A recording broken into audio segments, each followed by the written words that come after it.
I wasn't supposed to know about the party. I found out by accident. I was walking past my sister's room when I heard her laughing with my brother. They were talking about how I would cry at the party once I found out what the joke was. That's when I realized it wasn't really a party. It was a setup. I'm Lena. I'm 24. I work in a small retail store and live by myself. I've always been quiet and a little awkward. My siblings, Sasha and Ethan, have never taken me seriously. To them, I'm just the weird one. Growing up, they made fun of me all the time. Nothing has changed. They still think I'm a joke. They planned a surprise party. At first, I thought maybe they were trying to be nice. But after what I heard, I knew better. It wasn't a party to celebrate me. It was a trap. They wanted to humiliate me in front of everyone. Fake games, fake gifts, and even a fake date, all just to laugh at me. I didn't say anything. I acted like I didn't know. But inside, I felt cold. I wanted to cry, but I didn't. Instead, I made a decision. If they wanted to play games, then I could play too. What my family didn't know was that I had been talking to someone online. His name is Max. We met through a book forum. At first, we just talked about stories and poems. Then we got closer. I didn't tell anyone about him because I knew they'd make fun of me. They always do. Max was kind. He listened to me, asked about my day, and actually cared. When I told him about the party, he didn't laugh. He said, maybe I should come too. I thought he was joking, but he wasn't. What I didn't know at the time was that Max had a few secrets of his own. He wasn't just some guy from the internet, and he hated bullies. I smiled and told my family I'd be there. I pretended I was excited, but in my heart, I was ready. They thought I'd be crying. They had no idea what was coming. When I was a kid, I was always the one left out. If there was a team to pick, I was picked last. If something went wrong at home, it was somehow my fault. My sister Sasha and my brother Ethan were close. Everyone loved them. Sasha was beautiful and always knew how to get attention. Ethan made people laugh and knew just what to say. But me? I was the quiet one, the shy one, the one no one listened to. Growing up, they used me as their joke. They teased me about my clothes, my voice, even the way I walked. They'd laugh behind my back and sometimes right to my face. It hurt, but I got used to it. That was how they stayed close, by putting me down.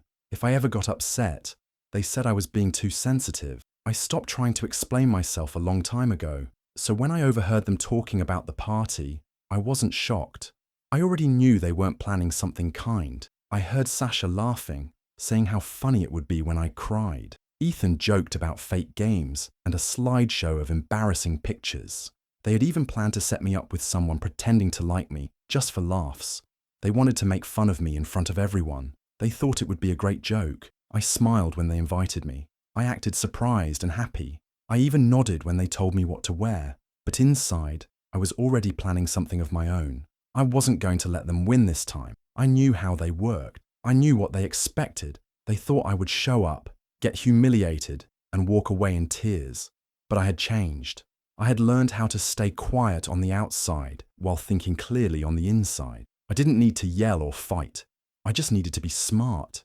They didn't know I had someone by my side. I had been talking to Max online for a while. He was kind, funny, and actually cared about me. I had never told anyone about him. It felt like the one part of my life I could protect from the jokes and judgment. When I told Max about the party, he wasn't angry. He wasn't shocked.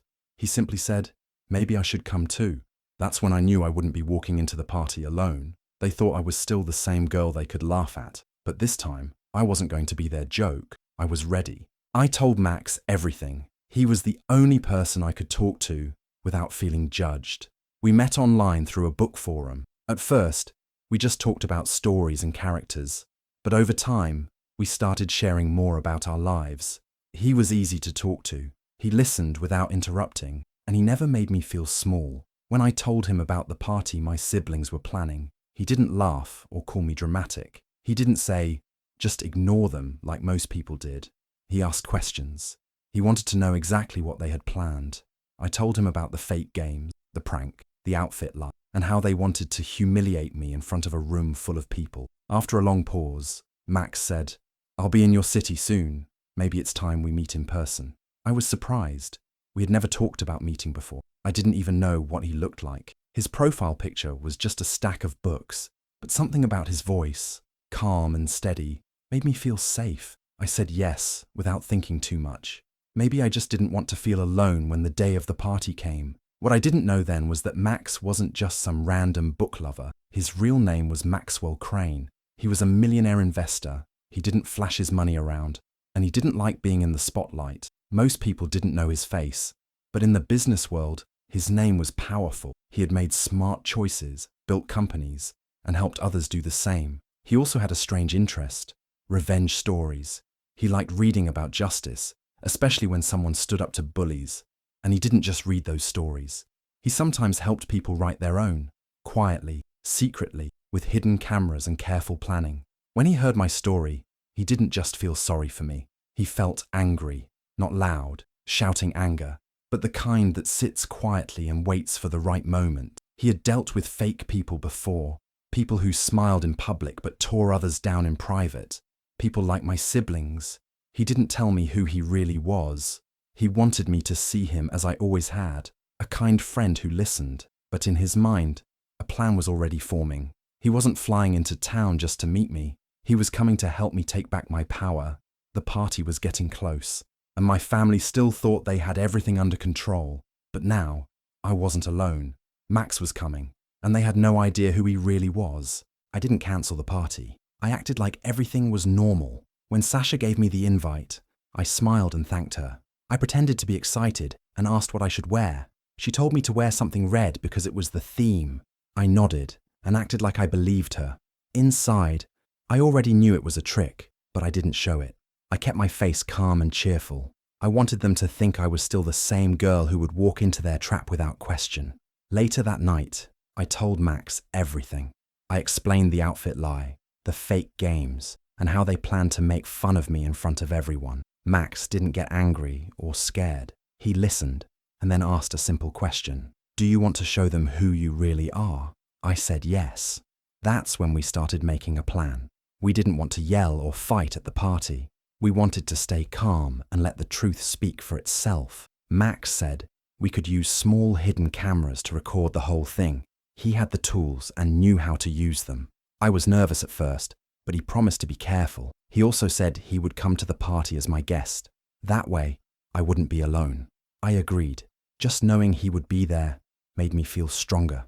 The plan was simple. Let the party happen. Let them try their little tricks. But this time, we would be watching. We would catch everything they said and did. Later, we would show the truth. Not with shouting, not with revenge, but with facts. I started practicing my smile in the mirror. I made sure I could look excited without giving anything away. I acted sweet when Sasha and Ethan talked to me. They thought I was clueless. They thought it would be easy. They had no idea what was coming. I was no longer scared. I was ready. I wasn't walking into a trap. I was walking into my moment. And this time, I had a plan. Sasha told me to wear a red cocktail dress.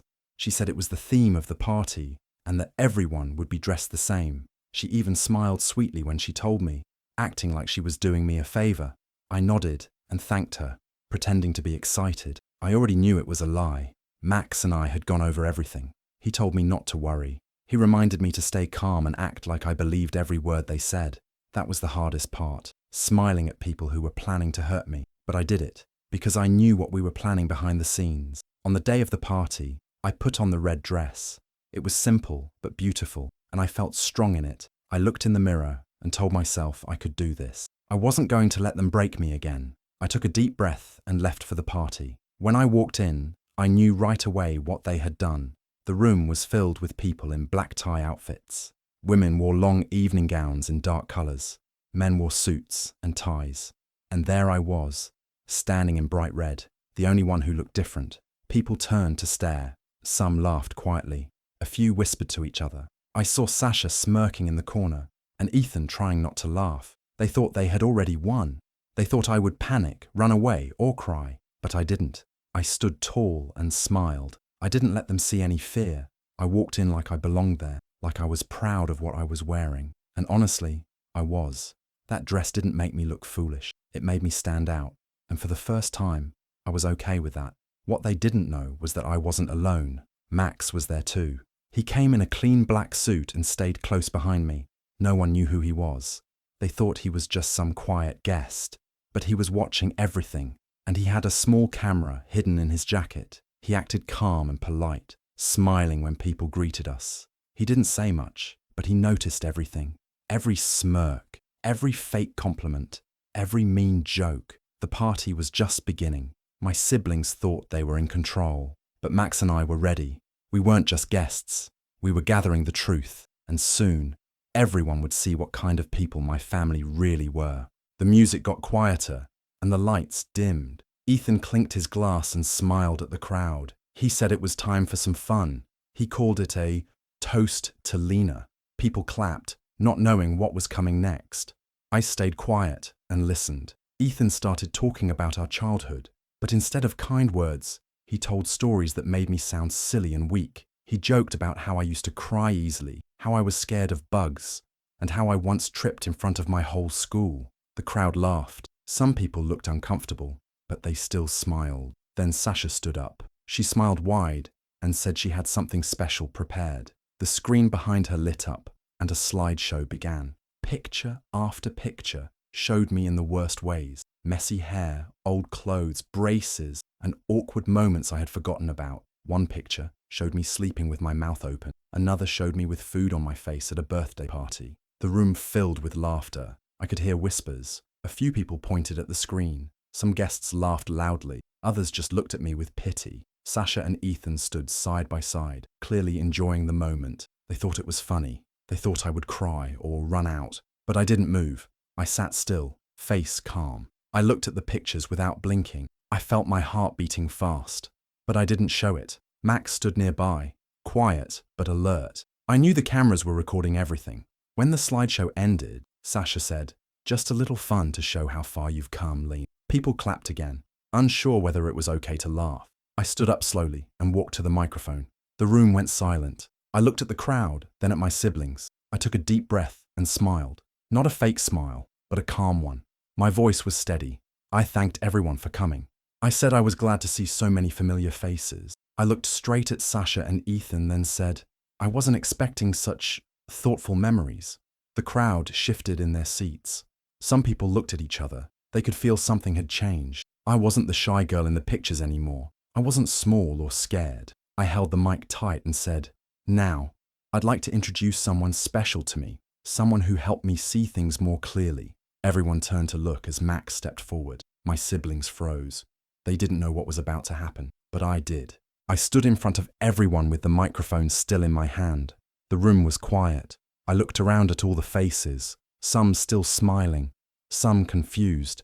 I didn't feel scared anymore. I felt strong. I thanked everyone for coming and said I hoped they were enjoying themselves. Then I said I had someone I wanted to introduce. I turned and looked at Max, who was standing near the back of the room. He nodded and walked forward slowly. People turned to look at him, wondering who he was. "This is Max," I said. "He's not just my friend. He's someone who's helped me more than you can imagine." Max smiled politely and took the microphone. He looked around the room and began to speak. His voice was calm and clear. He said he had heard a lot about me before this day. He said it was sad to see how some families treat the ones they should care about most. Then he paused, looked directly at Sasha and Ethan, and continued. He said, "I'm not just Lena's friend. I'm also her business partner." The room stirred. People looked surprised. Some whispered. Max went on, explaining that he ran several companies and had made his fortune by helping small businesses grow. He said he saw something special in me, my ideas, my strength, and my kindness. "She's smarter than any of you give her credit for," Max said. "And starting today, we're building something together." The room fell silent. Sasha's fake smile faded. Ethan looked stunned. A few people in the crowd clapped, not sure what else to do. Max looked back at me and handed the microphone over. I smiled and said, "You see, this party was supposed to be a joke, but it turned into something better. It gave me the chance to show who I really am." I saw a few guests lower their eyes. Some looked ashamed. Others just looked shocked. My siblings didn't say a word. They couldn't. Everything had changed. People didn't see me as the quiet girl in red anymore. They saw someone who had grown, someone who stood tall even after being pushed down. I hadn't yelled. I hadn't cried. I had simply shown them the truth. Max stood by my side. I wasn't alone, and I wasn't weak. That night, I didn't just take the mic, I took back my power. Max turned to the crowd and said he had one more thing to show everyone. He pulled a small remote from his pocket and pointed it at the screen. The lights dimmed again. Everyone turned to look. A video started playing. It was a recording from a few days earlier. The screen showed Sasha's bedroom. The sound was clear. People saw and heard Sasha and Ethan sitting on her bed, laughing and talking. At first, the crowd didn't understand what they were watching. Then Sasha's voice filled the room. "She's going to look so stupid in that red dress. I told her it was the theme. I can't wait to see her face when she walks in." Ethan laughed and replied, "And the slideshow, that's the best part. She'll probably cry. It's going to be perfect." Gasps spread through the room. More clips followed. Sasha talked about how she wanted people to feel sorry for me, how the party was just a joke. She and Ethan laughed about how I always believed everything they said. They even said they hoped I would storm out in tears so they could act innocent later. The room went completely silent. No one laughed now. Some guests looked shocked. Others shook their heads. I could see the looks on their faces: surprise, confusion, and anger. Some of them stood up and started walking toward the exit. Max stopped the video and stepped aside. No one said a word. Sasha's face had gone pale. Ethan looked like he wanted to disappear. Sasha finally tried to speak. She laughed nervously and said, "Come on, it was just a joke. We weren't serious." But no one laughed with her. A few people turned away. One guest, an older woman, looked her in the eye and said, "That was cruel." Sasha tried again. "We were just having fun. We didn't mean anything by it." Still, no one believed her. The damage was done. The video had shown the truth. It wasn't a harmless prank. It was a plan to hurt me on purpose. I didn't say anything. I didn't need to. The video said it all. The people who had come to laugh at me were now walking out on Sasha and Ethan. I stood next to Max, calm and still. I wasn't embarrassed anymore. They were. The prank had failed. The crowd saw who they really were, and I didn't have to raise my voice. All I had to do was show them the truth. Max and I walked out of the party together. We didn't say anything. We didn't need to. Behind us, people were still talking, confused and angry. Some guests were leaving. Others stayed behind, trying to make sense of what they had just seen. Sasha and Ethan stood frozen, their plan completely ruined. I didn't look back. I had spent too many years feeling small around. That night, I finally walked away from it all. Later, Max helped me upload the hidden camera video online. We didn't use our names. We posted it anonymously, letting the video speak for itself. It spread quickly. People shared it on social media, and the views kept growing. In just a few hours, the video had thousands of comments and millions of views. Most people were shocked by what they saw. They talked about how cruel the prank was and how calm and strong I stayed through it all. Many shared their own stories about being bullied by their families or treated unfairly by people close to them. It became more than just my story. It became something people could relate to. The person who got the most attention was Sasha. She was trying to become an influencer and had been posting videos every day. But after the party footage went viral, her followers turned against her. People unfollowed her pages, brands dropped her, and her comments were full of people calling her out for being fake and mean. Sasha tried to defend herself online. She said it was all a misunderstanding, that she never meant to hurt anyone. But the video showed the truth. No one believed her excuses. She lost sponsors and friends. Her perfect online image was gone. While her world fell apart, I built something new. With Max's help, I started a podcast. I didn't use my full name. I called the show Quiet No More.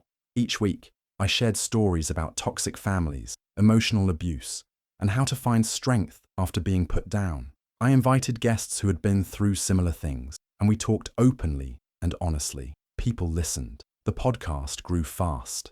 Listeners sent in their own stories and thanked me for speaking out. They said it helped them feel less alone. I finally felt like I was doing something that mattered. I didn't get revenge by yelling or fighting. I did it by telling the truth, walking away from the pain, and building something better. I didn't just burn a bridge. I used the fire to light a new path forward. Months passed after the party. My life looked nothing like it used to. I moved into a bright new apartment with big windows and quiet mornings. I filled it with books, soft blankets, and peace. I had work I loved, friends I trusted, and a podcast that kept growing every week. More people listen to my show now. Every episode brought in messages from people who said my story gave them hope. I wasn't just healing, I was helping others heal too. With Max's support, I started my own small business. We sold books, journals, and mental wellness tools. Everything had meaning. Everything had purpose. I didn't hear from Sasha or Ethan for a long time. They stayed quiet after the video. People had seen who they really were, and no amount of online posts could fix it. Sasha's influencer dreams fell apart. Her followers dropped one by one. Brands stopped working with her. The girl who once laughed at me for being plain was now the one being ignored. Then one morning, I opened my email and saw her name. It was a short message. She didn't say sorry. She didn't admit what she did was wrong. Instead, she wrote that she was struggling. She said people were turning on her and she needed help. She asked if I could share her page or mention her on my podcast, even just once. She said it would really mean a lot. I read the message twice. Then I closed my laptop. Later that day, I replied with just one word: unsubscribe. I didn't explain. I didn't argue. I had no reason to. She had made her choices, and now she was living with them. I sat back in my chair and looked out the window. The sun was shining through the tree. I thought about how far I'd come. From the quiet girl who was always picked on to the woman who had her own voice and her own power. They had once planned a party to make fun of me. They thought I would cry, break down, and walk away ashamed. But I didn't. Instead, I turned that night into something else. I exposed their cruelty. I stood tall, and I walked out stronger than ever. They planned a party to make fun of me. I turned it into a funeral for their egos.